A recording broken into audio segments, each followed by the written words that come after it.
വൈകുന്നേരം എല്ലാവരും ഒരുമിച്ച് ലിവിംഗ് റൂമിലിരുന്ന് ചായ കുടിക്കുകയായിരുന്നു. ജോർജെ, എങ്കിൽ ഞങ്ങൾ ഇറങ്ങുവാ. ചെന്നിട്ട് കുറച്ച് പണിയുണ്ട്. അയ്യോ, നിങ്ങൾ ഇപ്പോഴേ ഇറങ്ങുവാണോ? ഞാൻ കരുതി കുറച്ച് കഴിഞ്ഞേ ഉള്ളൂ എന്ന്. അവിടുത്തെ കാര്യങ്ങളൊന്നും ഇതായില്ലെങ്കിൽ ശരിയായില്ലെന്നേ. അതാ പോകുന്നേ. പിന്നെ കമ്പനിയുടെ പരിപാടിക്ക് ഞങ്ങൾ എന്തായാലും വരുമല്ലോ. സെബാസ്റ്റ്യനും ലെസിയും അങ്ങനെ ഇറങ്ങാൻ വേണ്ടി എഴുന്നേറ്റു. ജീനി അപ്പോഴേക്കും കരയാൻ തുടങ്ങി. അത് ശരി, നീ കരയുവാണോ? 2 ആഴ്ച കഴിഞ്ഞ് നീ അങ്ങോട്ടല്ലേ വരുന്നേ. വിഷമിക്കാതെ മോളെ. എന്നാലും നിങ്ങൾ ഇന്ന് തന്നെ പോവേണ്ടായിരുന്നു. നിനക്കറിയാവുന്നതല്ലേ അവിടുത്തെ തിരക്കുകളെല്ലാം. എന്തായാലും നീ ഇനി ഇവിടെ ഉണ്ടല്ലോ. എപ്പോ വേണമെങ്കിലും വന്ന് കാണാലോ. കണ്ണീരൊക്കെ തുടച്ച് സന്തോഷത്തോടെ ഇരുന്നേ. സെബാസ്റ്റ്യനും ലെസിയും ജീനിയെ കെട്ടിപ്പിടിച്ച് ആശ്വസിപ്പിച്ചു. എല്ലാവരും അവരെ യാത്രയയക്കാൻ മുറ്റത്തേക്ക് ഇറങ്ങിച്ചെന്നു. അപ്പൊ ശരി, ഇനി യാത്രയില്ല, കാണാം. എങ്കിൽ അങ്ങനെ ആവട്ടെ. സെബാസ്റ്റ്യനും ലെസിയും കാറിൽ കയറി അവിടെ നിന്നും യാത്ര പറഞ്ഞിറങ്ങി. അവർ പോയ ശേഷം എല്ലാവരും തിരികെ വീട്ടിൽ കയറി. തേയ ഉടനെ മുറിയിലേക്ക് പോയി. ഇത് ജിമിൻ ശ്രദ്ധിച്ചു. അവനും പിറകെ മുറിയിലേക്ക് പോയി. ജിമിൻ റൂമിലെത്തിയപ്പോൾ കാണുന്നത് കട്ടിലിൽ വിഷമിച്ചിരിക്കുന്ന തേയായിരുന്നു. എന്തു പറ്റി തേയ?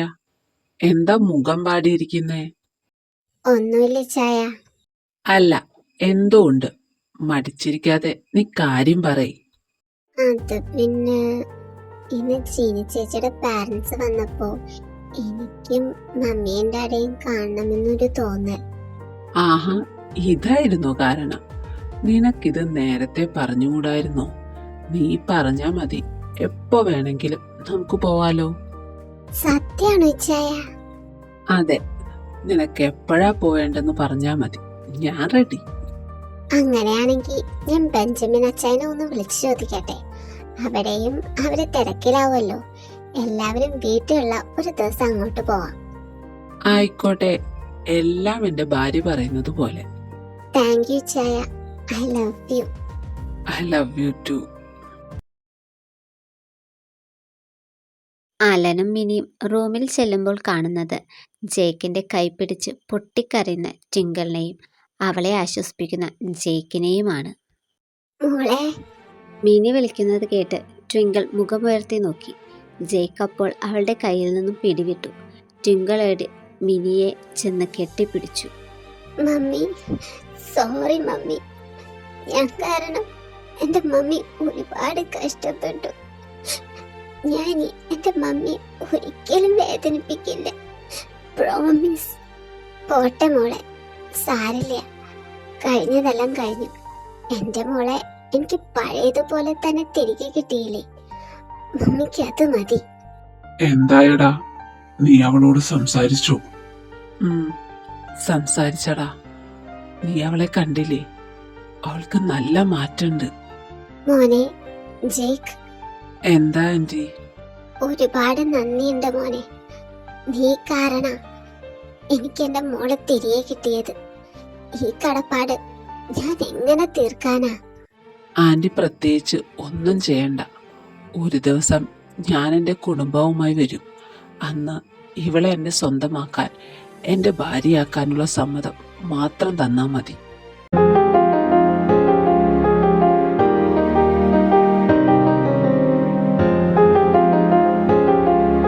മോനെ, നീ പറഞ്ഞു വരുന്നത്? എന്റെ തീരുമാനത്തിൽ ഇനിയൊരു മാറ്റമില്ല. ഈ ജന്മം എനിക്കൊരു ഭാര്യയുണ്ടെങ്കിൽ അത് ട്വിങ്കിളായിരിക്കും. ജേക്ക്, ഞാൻ ഈ സ്നേഹത്തിന് അർഹയാണോ എന്നറിയില്ല. എങ്കിലും നീ എനിക്കൊരു അവസരം കൂടി തന്നില്ലേ. ഇനിയുള്ള ജീവിതകാലം മുഴുവൻ എന്നെക്കാളും മറ്റെന്തിനേക്കാളും ഞാൻ നിന്നെ സ്നേഹിക്കും. എന്റെ സ്നേഹം സത്യമാണെന്ന് ഞാൻ തെളിയിക്കും. മതി ക്രിസ്റ്റൽ, നിന്നിൽ നിന്നും ഈ ഒരു മറുപടിക്കാണ് ഞാൻ കാത്തിരുന്നത്. ഇനി ഞാൻ സന്തോഷത്തോടെ ഇവിടെ നിന്നും പോയിക്കോളാം. പക്ഷെ നീ വിഷമിക്കണ്ട, ഉടനെ തന്നെ ഞാൻ തിരികെ വരും എൻ്റെ ഫാമിലിയുമായി നമ്മുടെ കല്യാണക്കാരൻ സംസാരിക്കാൻ. അന്ന് നീ അതിനുള്ള സമ്മതം മാത്രം മൂളിയാൽ മതി.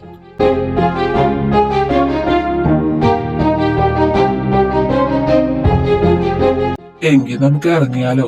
ഒരുപാട് വൈകി. അതെ മക്കളെ, നിങ്ങൾ പുറപ്പെട്ടോ.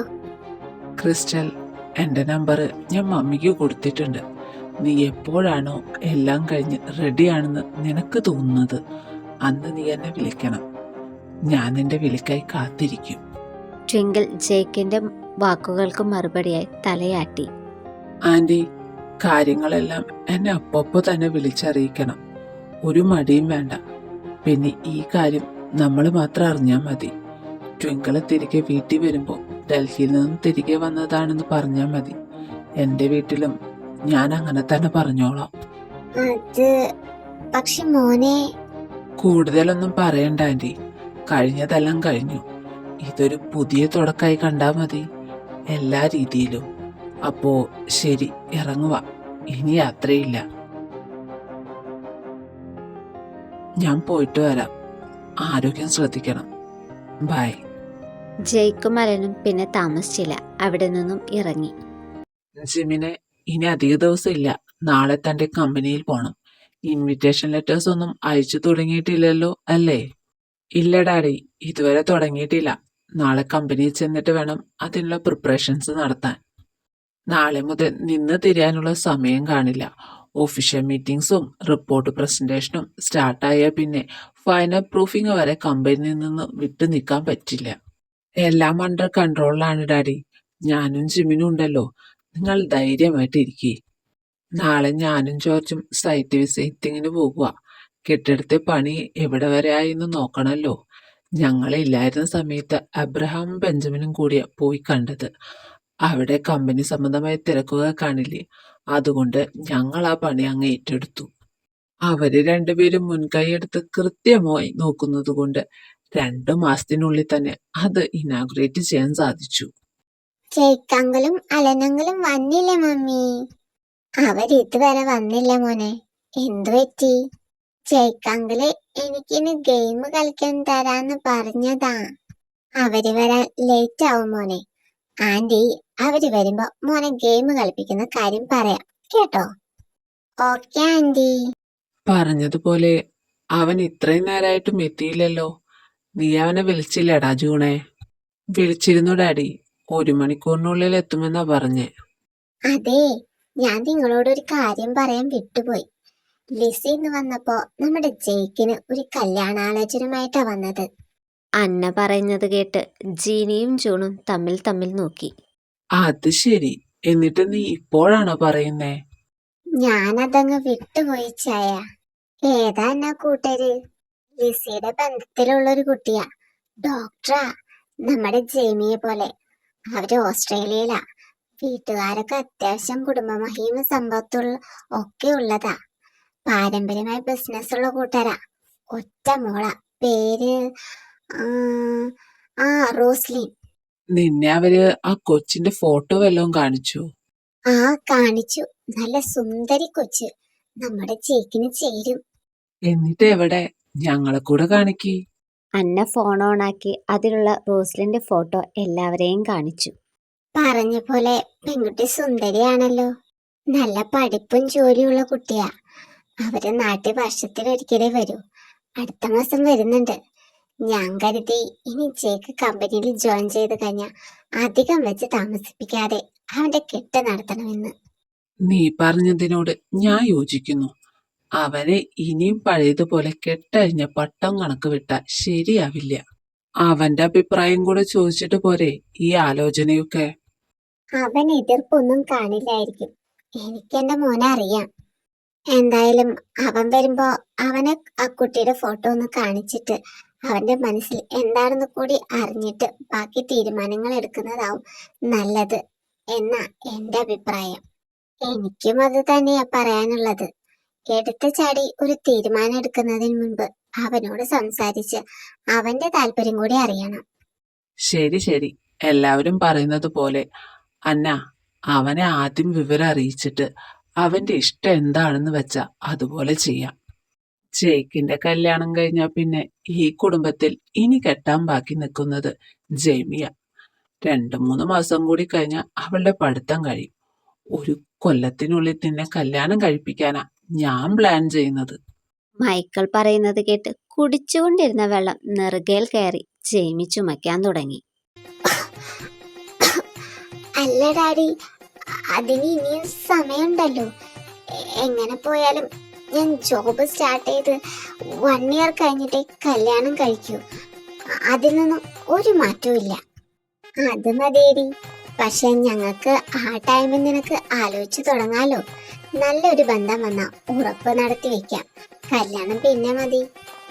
എന്നാലും ഒരെന്നാലും ഇല്ല, സമയം കിടക്കുവല്ലേ, നമുക്ക് നോക്കാം.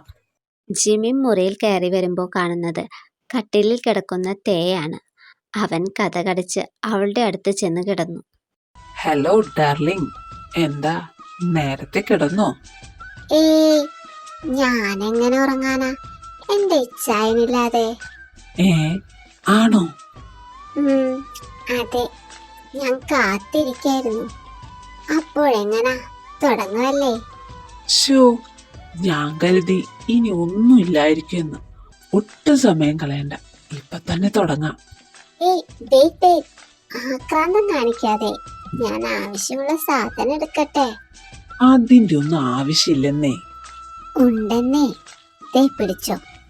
ഏ എന്തുവാ ഇത്? വായിക്കാൻ അറിയില്ലേ? അതിലെ വെണ്ടയ്ക്ക അക്ഷരത്തിൽ എഴുതി വെച്ചിട്ടുണ്ടല്ലോ. മുറിവെണ്ണയോ? അതെ, ഇച്ചാൻ ഓർമ്മയില്ലേ രാത്രി എന്റെ കാല് തിരുമ്മി തരാ എന്ന് പറഞ്ഞത്? അപ്പൊ ഒട്ടും വൈക്കണ്ട, തുടങ്ങിക്കോ. അവസരം മുതലെടുക്കുവാണല്ലേ? പിന്നല്ലാതെ, ഓരോന്നൊക്കെ കാട്ടിയിട്ട് ഇനി കുറച്ച് ദിവസം മോനെ കാല് തിരുമ്മ. കാര്യങ്ങൾ ഇനി മുന്നോട്ട് പോകണോ വേണ്ടയോ എന്ന് ഞാൻ തീരുമാനിക്കും. അപ്പൊ ശരി, ഗുഡ് നൈറ്റ്.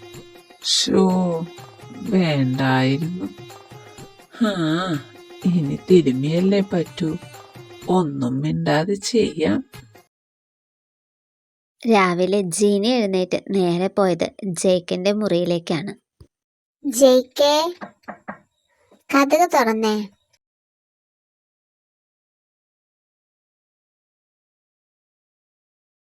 എന്താ ചേച്ചി ഈ രാവിലെ തന്നെ?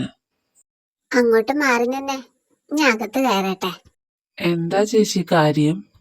നീ ഇന്നലെ എവിടെ പോയി, എപ്പോ വന്നു, എന്തിനു പോയി, ഇതെല്ലാം കൃത്യമായി ഒന്നും വിടാതെ എന്നോട് പറയണം. ഓ, ഇത് ചോദിക്കാനാണോ ഇങ്ങോട്ട് വന്നേ? ചേച്ചിക്കറിയാലോ, ചോദിച്ചില്ലെങ്കിലും ഞാൻ ചേച്ചിയോട് വന്ന് പറയുമെന്ന്. അതിനു വേണ്ടി വെയിറ്റ് ചെയ്യാൻ എനിക്ക് പറ്റില്ല. പറ എന്നോട്, നീ ഇന്നലെ എവിടെയാ പോയത്? ഞാൻ ഇന്നലെ ട്വിങ്കിളിന്റെ വീട്ടിലാ പോയത്. ട്വിങ്കിളിന്റെ വീട്ടിലോ? അതെ, അവളെ കാണാൻ, സംസാരിക്കാൻ. എന്നിട്ട് നീ അവളെ കണ്ടോ? കണ്ടു. അങ്ങനെ പോയ വിവരങ്ങൾ കൃത്യമായി അവൻ ജീനിയോട് പറഞ്ഞു.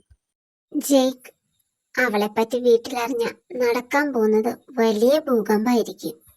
അതുകൊണ്ടല്ലേ ചേച്ചി ഞാൻ പറഞ്ഞത്, ഈ കാര്യം ആരെയും അറിയിക്കരുത്. അവൾക്ക് ഇങ്ങനെയൊക്കെ ഒരു പാസ്റ്റ് ഉള്ള കാര്യം ഞാൻ എല്ലാവരെയും അറിയിക്കാൻ താല്പര്യപ്പെടുന്നില്ല. നീ അപ്പോ ഇതെങ്ങനെ അവതരിപ്പിക്കാൻ ഉദ്ദേശിക്കുന്നേ? എന്തായാലും ഉടനെ ഒന്നുമില്ല. ഞാൻ കമ്പനി കയറിയ ശേഷം ഞാൻ കാരണം കമ്പനിയിൽ ഒരു നല്ല ഗ്രോത്ത് കൊണ്ടുവരണം. എന്റെ കഴിവ് തെളിയിച്ച് എല്ലാവരുടെയും മനസ്സിൽ സ്ഥാനം നേടിയ ശേഷം മാത്രം ഞാൻ ഈ കാര്യം ഡാഡിയോടും മമ്മിയോടും പറയും. എനിക്ക് ഉറപ്പാ, അവരെന്തായാലും സമ്മതിക്കും. ജേക്കിന്റെ സന്തോഷം കണ്ട് തൽക്കാലത്തേക്ക് അവന്റെ കല്യാണാലോചനയുടെ കാര്യം പറയാതിരിക്കുന്നതാണ് നല്ലതെന്ന് ജീനിക്ക് തോന്നി. നിന്റെ ഇഷ്ടം എന്താണോ അതിന് ഈ ചേച്ചി എന്നും സപ്പോർട്ട് ഉണ്ടാവും. എനിക്കത് കേട്ടാ മതി ചേച്ചി. Thank you so much. അവർ സംസാരിച്ചു കൊണ്ടിരുന്നപ്പോ അലൻ അവിടേക്ക് വന്നു. ആഹാ, ചേച്ചി ഇവിടെ ഉണ്ടായിരുന്നോ? ഡാ, നീ റെഡിയാവ്, നമുക്ക് കമ്പനിയിൽ പോവണ്ടേ. ഇന്നു മുതൽ കുറച്ച് പേപ്പേഴ്സ് വർക്ക് സ്റ്റാർട്ട് ചെയ്യും. നിന്റെ അപ്പോയിന്റ്മെന്റുമായി സംബന്ധിച്ച് ജൂണിച്ചായൻ എന്നെ പ്രത്യേകം പറഞ്ഞേൽപ്പിച്ചതാ നിന്നെയും കൊണ്ട് ചെല്ലാൻ. എന്നാ പിന്നെ ലേറ്റ് ആവണ്ട, ഞാനൊന്ന് ഫ്രഷ് ആയിട്ട് വരേണ്ട താമസം. നീ റെഡി ആയിക്കോ. രണ്ടുപേരും റെഡി ആയിട്ട് നേരെ ഡൈനിങ് ഹാളിലേക്ക് പോര്. ബ്രേക്ക്ഫാസ്റ്റ് കഴിച്ചിട്ട് പോയാ മതി. ശരി ചേച്ചി. ഹലോ ബെഞ്ചമിൻ അച്ചായ, കേൾക്കുന്നുണ്ടോ? ഉണ്ടെടി, നീ പറയ്, എന്താ രാവിലെ വിളിച്ചേ? ഏയ് പ്രത്യേകിച്ചൊന്നുമില്ല, വെറുതെ വിളിച്ചതാ. അച്ചായനിപ്പോ എവിടെയാ? ഞാൻ കമ്പനിയിലാടി. ആണോ? അച്ചായൻ എപ്പോഴാ ഫ്രീ ആവുന്നേ? എന്തിനാടി? എന്തേലും കാര്യമുണ്ടോ? എനിക്കൊന്ന് വീട്ടിൽ വരാനായിരുന്നു. ഒരുപാട് നാളായില്ലേ അങ്ങോട്ട് വന്നിട്ട്. അതായിരുന്നു കാര്യം. നീ നാളെ തന്നെ പോര്. നാളെ ഞാൻ ഹാഫ് ഡേ ലീവാ. എങ്കിൽ ഞാൻ നാളെ വരാം. ഞാൻ ജിമ്മിച്ചായനോട് ചോദിക്കട്ടെ ഫ്രീ ആണോ എന്ന്. അവൻ ഫ്രീ അല്ലെങ്കിൽ എന്താ? നിനക്ക് ഒറ്റയ്ക്ക് വരാൻ പാടില്ലേ? അതല്ല ഇച്ചായ, കല്യാണം കഴിഞ്ഞ് ഞങ്ങൾ ഒരുമിച്ചല്ലേ വരേണ്ടേ? ഉം ശരി. അവൻ വന്നാലും വന്നില്ലെങ്കിലും നീ പോന്നേക്ക്. പിന്നെ ജെറിയും കൂടെ ഉണ്ടാവില്ലേ? പിന്നെ ഉണ്ടാവും. ഞാൻ എന്തായാലും 2 ദിവസത്തേക്ക് നിൽക്കാൻ വരുവാണേ. ഓക്കേടി, ഞാൻ മമ്മിയോട് പറഞ്ഞേക്കാം. ശരി അച്ചായ. തേയ ഫോൺ വിളിച്ചു വെച്ച് നേരെ അടുക്കളയിലേക്ക് ചെന്നു. അവിടെ റീനയും മറ്റുള്ളവരും നിൽപ്പുണ്ടായിരുന്നു. മമ്മി, എനിക്കൊരു കാര്യം പറയാനുണ്ടായിരുന്നു. എന്താ മോളെ? ഞാൻ നാളെ രാവിലെ എന്റെ വീട്ടിലേക്ക് പോവാ. 2 ദിവസം കഴിഞ്ഞേ വരൂ. അതിനെന്താ മോളെ, നീ പോയിട്ട് വാ. ഒറ്റയ്ക്കാണോ പോകുന്നേ? അല്ല മമ്മി, ഞാൻ ചെറിയയും കൂടെ കൊണ്ടുപോകുന്നുണ്ട്. ജിമിൻ വരുന്നില്ല മോളെ. ഞാൻ ഇച്ചായനോട് ചോദിച്ചില്ല ആന്റി. കമ്പനിയിൽ നിന്ന് വന്നിട്ട് ചോദിക്കാമെന്ന് കരുതി. ചേച്ചി, ഞാനും കൂടെ ചേച്ചിയുടെ വീട്ടിലേക്ക് വന്നോട്ടെ? നീ എന്തിനാ ഇപ്പോ അവിടേക്ക് പോയിട്ട്? അതെന്താ, എനിക്ക് പോകാൻ പാടില്ലേ? ഞാൻ പോകാൻ പാടില്ല എന്ന് വല്ല നിയമം എഴുതി വെച്ചിട്ടുണ്ടോ? നീ പോയ ജീനി ഇവിടെ ഒറ്റയ്ക്കാവില്ലേ? എന്നാ ചേച്ചി കൂടി ഞങ്ങളുടെ കൂടെ വാ.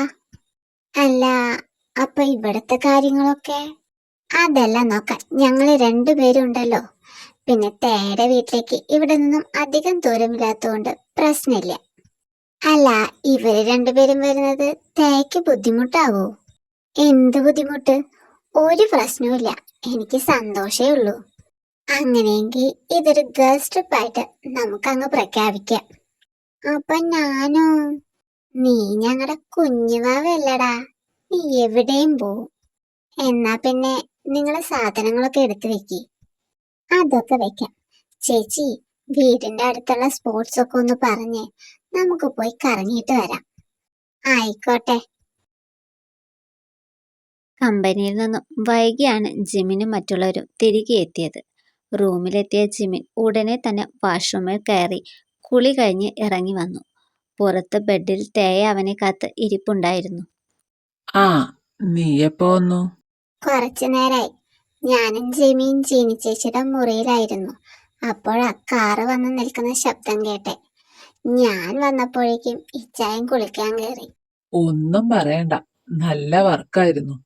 ഇനി കുറച്ച് ദിവസത്തേക്ക് ഇങ്ങനെ ആയിരിക്കും. എനിക്ക് മനസ്സിലാവും ഇച്ചായ. പിന്നെ ഞാൻ ഒരു കാര്യം പറയാൻ വേണ്ടിയാ നിന്നത്. എന്താ തേയാ? പറ. നാളെ ഞാൻ എന്റെ വീട്ടിലേക്ക് പോവാ. ഇച്ചായൻ എന്റെ ഒപ്പം വരൂ? അയ്യോ, ഞാൻ വരാതിരിക്കുമായിരുന്നു. പക്ഷേ ഈ തിരക്കിനിടെ വരാൻ ഒരു നിവൃത്തിയില്ല. സോറി തേയാ. സാരല്ല ഇച്ചായ, എങ്കിൽ ഞാനും ചെറിയും കൂടി പോയിക്കോളാം. പിന്നെ ഞങ്ങൾ ഒറ്റയ്ക്കാണെന്ന് വിചാരം വേണ്ട. ജീനി ചേച്ചിയും ജേമിയും ഒപ്പം വരുന്നുണ്ട്. അത് ശരി.